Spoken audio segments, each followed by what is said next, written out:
It started quietly at first, the way betrayals often do, small cracks hidden beneath the familiar rhythm of daily life.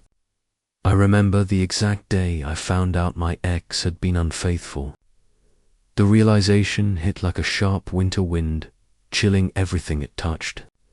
The man I had shared my life with, trusted with my heart, had broken that trust in ways that were both obvious and subtle.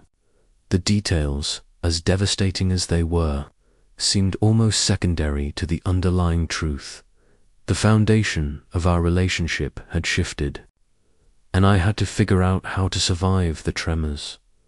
In the months after the breakup, I watched him spiral through a strange pattern of self-destruction and He cheated on the affair partner he had been involved with before me, sought therapy, went through some form of redemption, and eventually became single again. I remind myself now that his life was a separate narrative, one that intersected with mine only tangentially. But at the time, every detail felt personal, a constant reminder of the life I had lost and the betrayal I had endured by the time he met his current wife. My daughter was 15. 15, the age when the world is suddenly too big and too small all at once, when loyalty is tested and identities are fragile. I knew the introduction of a new maternal figure into her life would be complicated, but I never anticipated the intensity of the friction that would follow. According to his wife, my daughter was what she referred to as a mini-wife. If you haven't heard that term, it's explained in certain corners of the internet, like the Facebook pages where stepmoms vent about the children of their husbands from previous relationships. On those pages, you see stories of conflict, of resentment, of perceived competition for affection. At first, I couldn't believe the label applied to my daughter. She was just a teenager navigating a confusing world. Yet to her stepmother, she seemed to embody some threat, some challenge to the control she had over my ex's attention and affection. The vacations, gifts, and everyday life that my daughter tried to enjoy were all filtered through this lens of judgment. I learned that my ex's wife became angry when he gave my daughter the same jewelry she had received. To her, there were other ways to show a daughter love, ways that didn't involve duplicating the gestures that validated her place in the family. To my daughter, this was bewildering and hurtful. She would confide in me, saying she felt like an outsider in their home, that she was an intruder in a life that had once been familiar. I tried to reassure her, to put words to feelings she struggled to name, and eventually, I enrolled her in therapy to give her a safe space to untangle her emotions. Over time, the stepmother's engagement with my daughter dwindled. According to both my ex and my daughter, she treated her with basic courtesy, acknowledgement, necessary politeness, but nothing beyond that. She didn't want to form a bond, and eventually she disengaged entirely, leaving my ex and me to navigate co-parenting as best we could. I want to make it clear, I never had a personal problem with her. She chose her path, and I chose to respect it, as did my daughter. We were not friends, and she had no interest in being friends, which was fine, but life has a way of turning tension into open conflict, and it came to a head over something so ordinary yet so simple. One afternoon, my daughter, already weary from weeks of navigating a household where she felt unwelcome, decided she would complete her chores after talking with her friends. A simple decision, a teenage moment, but in that house, it became combustible. Her stepmother entered her room and began tearing down her belongings, throwing clothes across the floor, commanding her to leave. The chaos wasn't just physical, it was emotional, a signal that my daughter's presence had become intolerable. Some of the items destroyed were gifts from my ex, expensive tokens meant to express care and love. The act itself felt like a declaration. Here you do not belong. My daughter called me in tears, as any child would in the middle of a storm. My ex instructed her to come to my home while he handled the situation with his wife. But the aftermath was harsher than anyone anticipated. The next day, my daughter received a message from her father, framing her presence as toxic and asserting that he needed to prioritize his wife. The message implied that her anxiety, her discomfort in their home, was a problem caused by her, a narrative that inverted the reality we all lived through.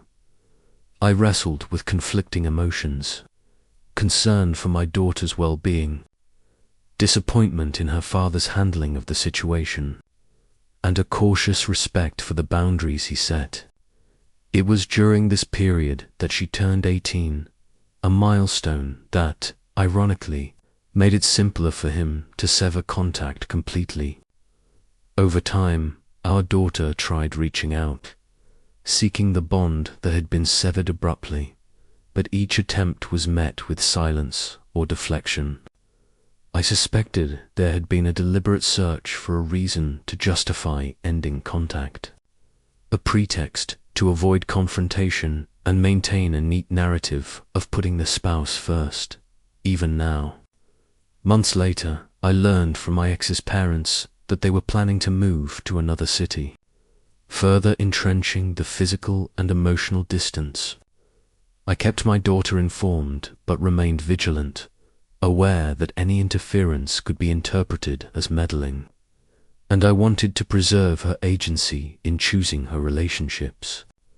The entire saga was painful, layered, and persistent, a series of betrayals, conflicts, and difficult choices that shaped the contours of our lives. Looking back, the fracture started with infidelity, but it propagated through the mundane moments, vacations, gifts, chores, and whispered judgments. Each instance compounded the last, creating a narrative where my daughter's presence became inconvenient and then unacceptable. I remained her anchor, the constant in a sea of shifting loyalties and fractured relationships.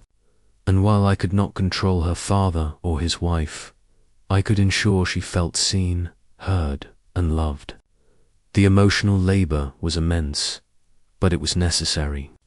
A testament to the resilience of a parent protecting a child against circumstances that were often unfair and inexplicable. Through therapy sessions, late-night conversations, and the small daily affirmations that we often overlook, I helped my daughter navigate this landscape. It was a path strewn with confusion, anger, and sadness, but also moments of clarity and connection. I listened without judgment, validated her feelings, and encouraged her to maintain her identity despite the pressures imposed by her father's new family dynamic. Each conversation became a small victory, a reclaiming of power that had been momentarily obscured by the turbulence surrounding us. The early chapters of this story were defined by fractures of trust, of family, of expectation. Yet even amidst the pain, we discovered resilience. My daughter learned to articulate her feelings, to recognize when she was being treated unfairly, and to rely on the relationships that mattered most.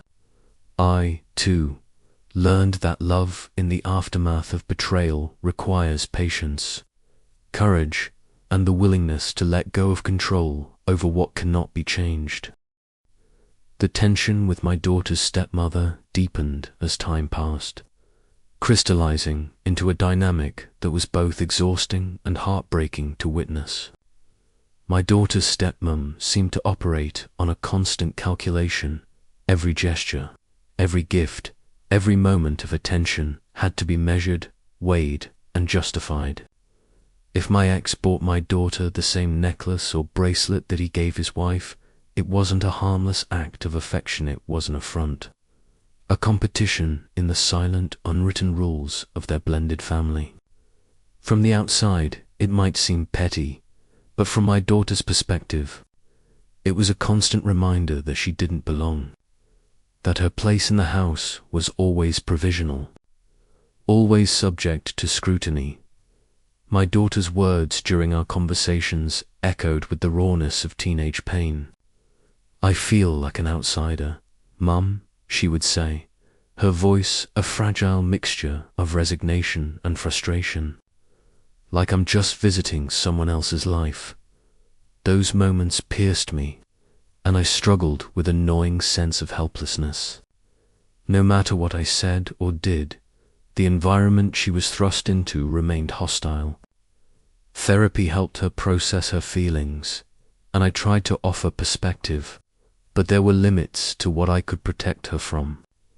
She had to navigate her father's home, and the reality of her stepmother's animosity. It was not just emotional exclusion, it became physical and symbolic.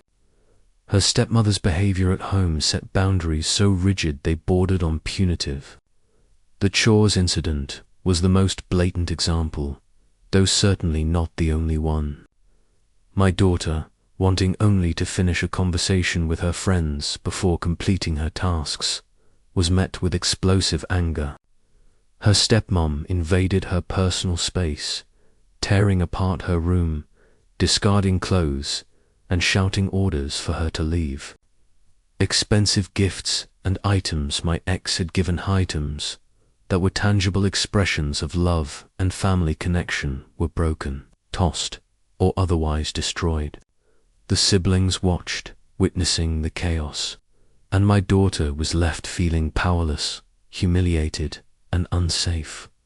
I remember the call she made to me, the tremor in her voice, the urgent plea for sanctuary. I could hear the chaos in the background, feel the weight of the situation pressing down on her. My ex told her to come to my house while he dealt with his wife, but the very next day, he sent a message framing my daughter as the source of the problem. His words, precise and cutting, labeled her as toxic and suggested that her anxiety and discomfort were her fault. I remember reading that message and feeling a mix of anger and disbelief. The child who had been through so much was now being blamed for asserting her right to feel safe and respected in a home that should have been hers as much as anyone else's. This period forced me to confront uncomfortable truths.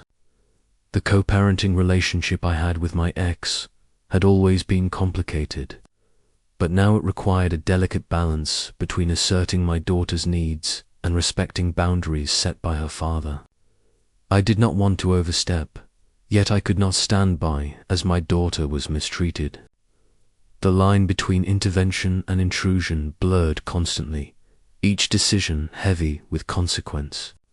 I had to weigh the risk of further alienating my ex against the immediate need to protect my daughter from harm and emotional damage. We soon recognized a pattern. The stepmother's disengagement was deliberate. Her withdrawal, a clear boundary signaling that she wanted nothing to do with my daughter. She treated her with minimal courtesy, sufficient to avoid conflict, but refused any effort at meaningful connection. This created an environment of isolation for my daughter, a space where she was technically present but emotionally invisible. My daughter's stepmom wasn't malicious in the conventional sense, but her indifference was equally damaging. The absence of support, care, or acknowledgement in critical moments spoke volumes, reinforcing my daughter's sense of exclusion. My approach was to counterbalance that absence with intentional attention and validation. I reinforced that her feelings were legitimate, that her experiences mattered, and that she was not alone.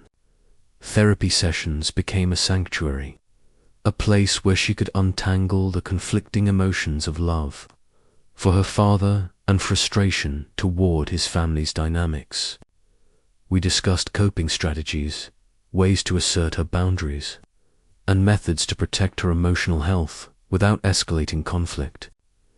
These sessions were not a cure for the situation at her father's home, but they provided her with tools to endure, to maintain a sense of self-worth despite the adversity, even as we tried to manage the emotional fallout. My daughter's relationship with her father continued to deteriorate. His focus shifted entirely to his new family, and any attempt at communication from my daughter was met with distance or outright dismissal. The incident with the chores became a turning point, not just in terms of immediate conflict, but in the broader trajectory of their relationship. It was as if that single explosive moment crystallized his priorities, providing him with a rationale to disengage from the daughter he had once nurtured. We began to suspect that this wasn't merely a reaction to a one-time incident. Over time, it appeared that both my ex and his wife were seeking a reason to end contact, a pretext to sever the connection without appearing neglectful or unkind. When my daughter turned 18, the severance became simpler, cleaner, and more legally unencumbered.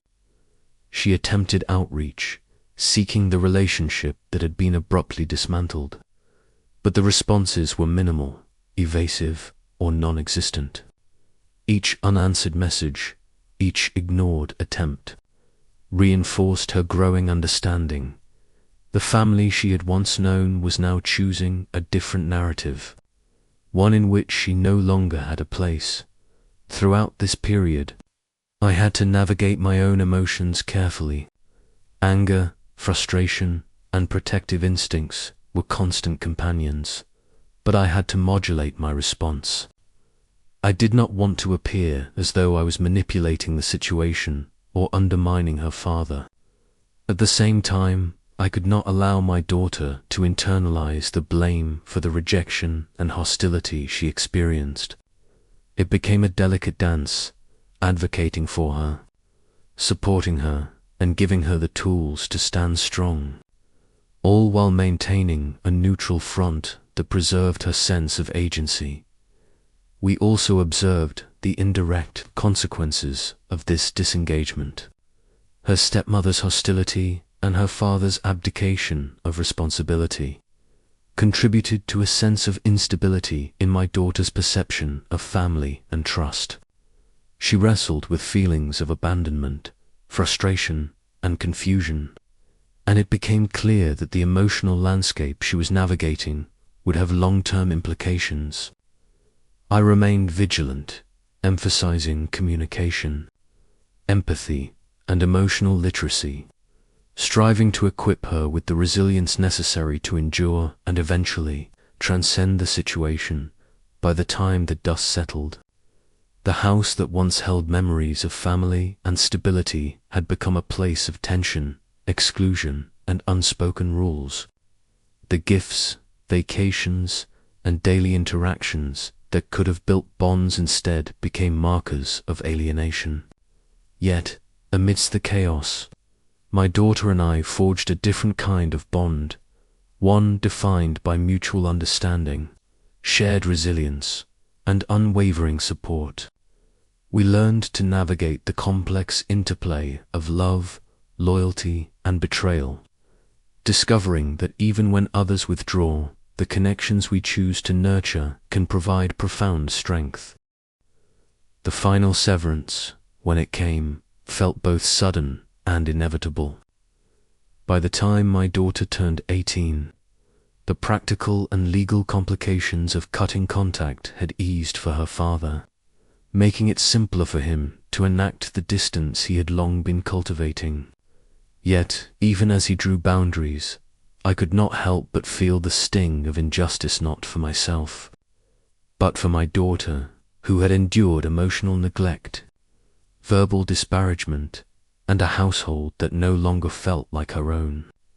She had tried, repeatedly, to maintain a relationship, to reach out, to bridge the widening chasm, but each effort was met with silence or framing that cast her as the problem, the toxic element threatening their domestic harmony. I knew, logically, that my ex's choices were his own. He had chosen a wife, a life, and a set of priorities, and we had to respect that framework in practical terms. but respect did not mean acquiescence to the pain it inflicted. I saw clearly how the narrative had been spun. My daughter, in asserting her right to feel safe and recognized, had been painted as an obstacle. Her stepmother's disengagement and the subsequent chaos of the chores incident had provided the pretext to finalize the emotional and physical distancing. In the weeks following the confrontation, my daughter faced the dual reality of loss and vindication. She was hurt, yes, but she also witnessed clearly who would and would not stand by her, who valued her presence and who did not. The weeks and months afterward were a process of recalibration. My daughter and I worked together to rebuild a sense of family that was no longer dependent on her father's household. We reinforced the bonds that mattered, her friendships, her relationships with extended family, and the consistent, reliable love she experienced from me. We talked openly about what had happened, dissecting the emotions, the dynamics, and the decisions that led to the severance.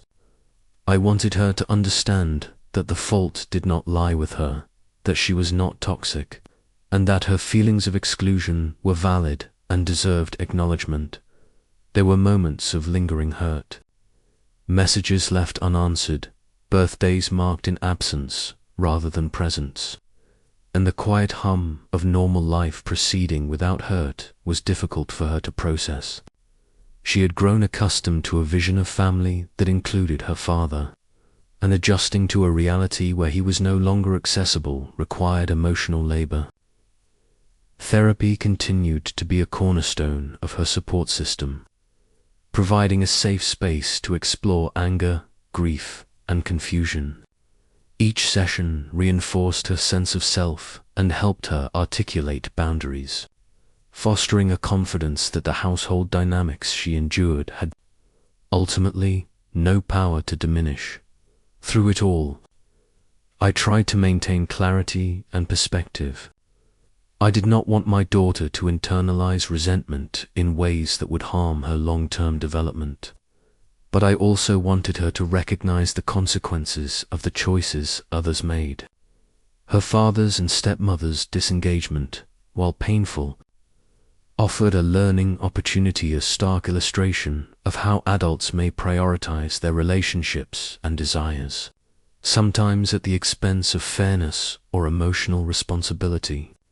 Understanding this early, within the safety of my guidance, gave my daughter a framework for navigating complex human relationships without internalizing blame.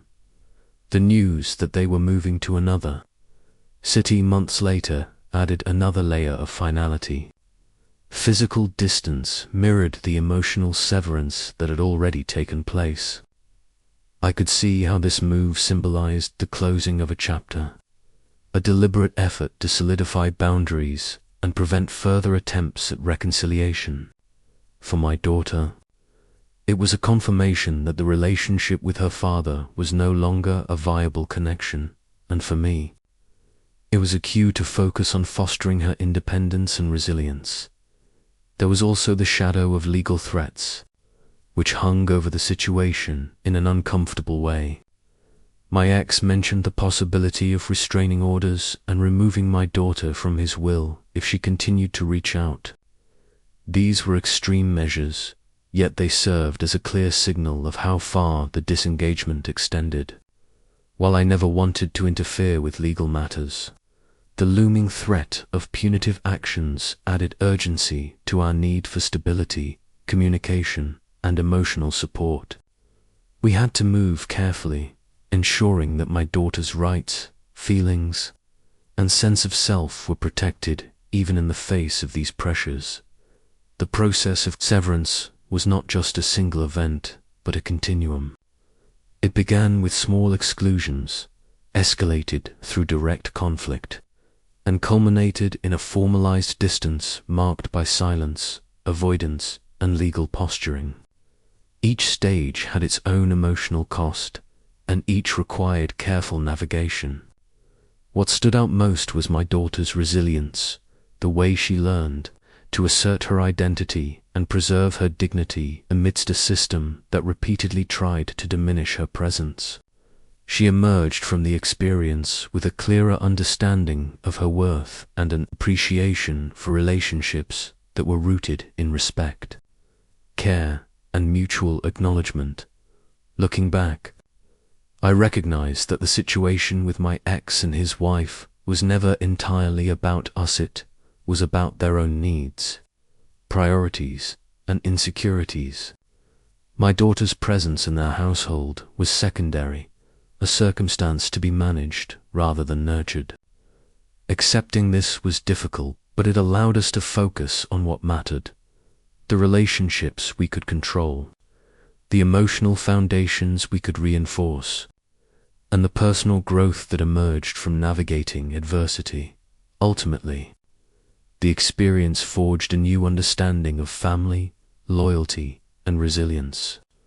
My daughter and I learned to trust each other in ways that were not dependent on her father or his wife. We celebrated milestones, shared ordinary moments, and created a household environment where her identity was affirmed rather than questioned. The story of exclusion, betrayal, and disengagement became, paradoxically, a story of empowerment.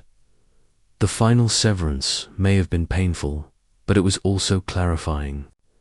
It allowed my daughter to step into adulthood with a clear sense of boundaries, a realistic view of human behavior, and an understanding that love and respect must be mutual.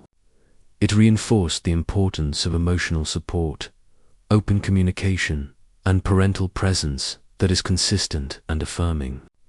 Through the pain, the chaos, and the broken connections, we discovered a strength that neither infidelity, conflict, nor disengagement could diminish. In the end, what remained was the bond between mother and daughter, tempered by adversity and strengthened through experience. We navigated betrayal, conflict, and the dissolution of relationships that had once seemed permanent. My daughter learned to navigate a world where people make imperfect choices, where love is sometimes conditional, and where standing firm in one's truth is essential. And I, as her mother, learned that resilience, guidance, and unwavering support can provide a foundation far more enduring than the fragile alliances of a household divided by preference and prejudice.